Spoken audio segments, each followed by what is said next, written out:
আপনারা কি কখনো এমন বন্দুকের কথা শুনেছেন যা থেকে কোনো গুলি বের হয় না, কিন্তু ড্রোন ধ্বংস করতে ওস্তাদ? যুদ্ধক্ষেত্রে এখন সবথেকে বড় আতঙ্কের নাম ড্রোন। কিন্তু এই ড্রোনকে ঘায়েল করতে কোনো গুলির প্রয়োজন নেই। রাশিয়ার উদ্ভাবিত এক বিশেষ ধরনের নেট গান এখন যুদ্ধের সমীকরণ বদলে দিচ্ছে। এর বিশেষত্ব হলো এটি কোনো বুলেট ছোড়ে না, বরং 30 কিলোমিটার প্রতি ঘন্টা বেগে একটি শক্তিশালী জাল ছুড়ে দেয়। 50 ফুট দূরত্বের মধ্যে থাকা যে কোনো ড্রোনকে এই জাল নিমেষে পেঁচিয়ে মাটিতে আছড়ে ফেলে। ইরান বর্তমানে এই প্রযুক্তিকে আরও উন্নত করছে, যা আগের চেয়ে অনেক বেশি দূরত্বের লক্ষ্যবস্তুকে নিখুঁতভাবে আঘাত করতে পারে। ভাবুন তো, এমন একটি মিসাইল সিস্টেমের কথা যা মানুষের নির্দেশ ছাড়াই নিজে নিজে শত্রু খুঁজে অ্যাটাক করতে পারে। সাধারণত আকাশ প্রতিরক্ষা ব্যবস্থার জন্য আলাদা রাডার ইউনিটের প্রয়োজন হয়, কিন্তু ইরান ও রাশিয়ার এই বিশেষ মিসাইল সিস্টেমটি সম্পূর্ণ স্বয়ংসম্পূর্ণ। এর ভিতরেই রয়েছে অটোমেটিক রাডার। এটি নিজেই শত্রু খুঁজে বের করে এবং কোনো মানুষের সাহায্য ছাড়াই সিদ্ধান্ত নিতে পারে কখন অ্যাটাক করতে হবে।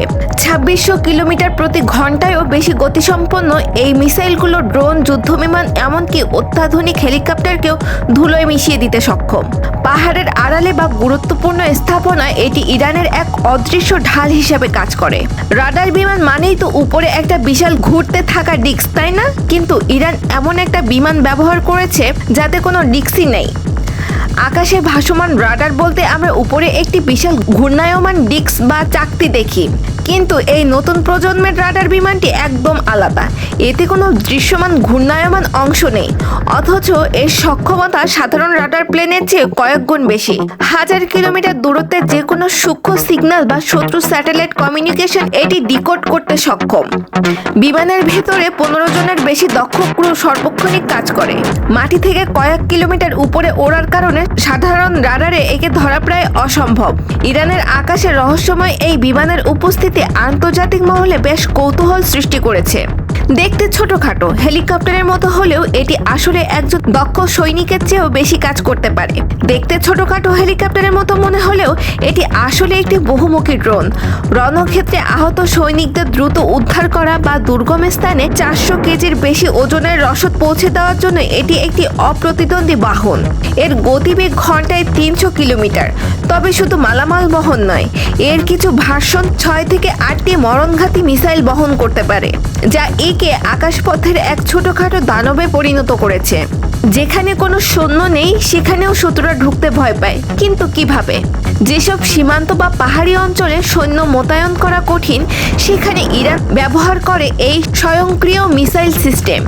এটি সরাসরি সেন্ট্রাল কমান্ড রুম থেকে নিয়ন্ত্রণ করা হয়। এর বিশেষত্ব হলো একই সিস্টেমের পরিস্থিতি অনুযায়ী জাহাজ বিধ্বংসী বা বিমান বিধ্বংসী যে কোনো ধরনের মিসাইল লোড করা যায়। 70 কিলোমিটার রেঞ্জের মধ্যে আসা যে কোনো শত্রুকে এটি নিখুঁতভাবে ধ্বংস করতে পারে। ফলে সৈন্য ছাড়াই বিশাল এলাকা নিজের নিয়ন্ত্রণে রাখতে পারছে ইরান। আপনি সামনে দাঁড়িয়ে আছেন, অথচ শত্রু ড্রোন বা থার্মাল ক্যামেরা আপনাকে দেখতেই পাচ্ছে না। এটা কি জাদু না বিজ্ঞান?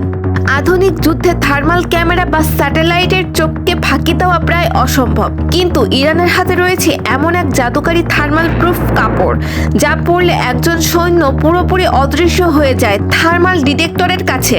শরীরের তাপমাত্রা বাহিরে বের হতে দেয় না বলে ড্রোনের ক্যামেরাতেও কোনো মানুষের অস্তিত্ব ধরা পড়ে না। সবচেয়ে আশ্চর্যজনক বিষয় হলো এই কাপড়ের আড়াল থেকে সৈন্য বাহিরে সবকিছু দেখতে পেলেও বাহির থেকে কাউকেও দেখা সম্ভব নয়। এটি যেন বাস্তবে এক ইনভিজিবিলিটি ক্লক। প্রযুক্তি যখন যুদ্ধের ভাষা বদলে দিচ্ছে, তখন ইরান ও রাশিয়ার এই উদ্ভাবনগুলো বিশ্ববাসীকে নতুন করে ভাবিয়ে তুলছে। এই মরণাস্ত্রগুলো কেবল সামরিক শক্তি নয়, বরং প্রযুক্তির এক চরম উৎকর্ষতার প্রমাণ। দর্শক, ভিডিওটিতে আমাদের করা বিশ্লেষণমূলক তথ্যগুলো জানার পর আপনি কি ভাবছেন কমেন্টে লিখুন, এবং নিয়মিত এমন বিশ্লেষণমূলক তথ্যের আপডেট জানতে এই ভিডিওটিতে লাইক দিয়ে রাখুন। আল্লাহ হাফেজ।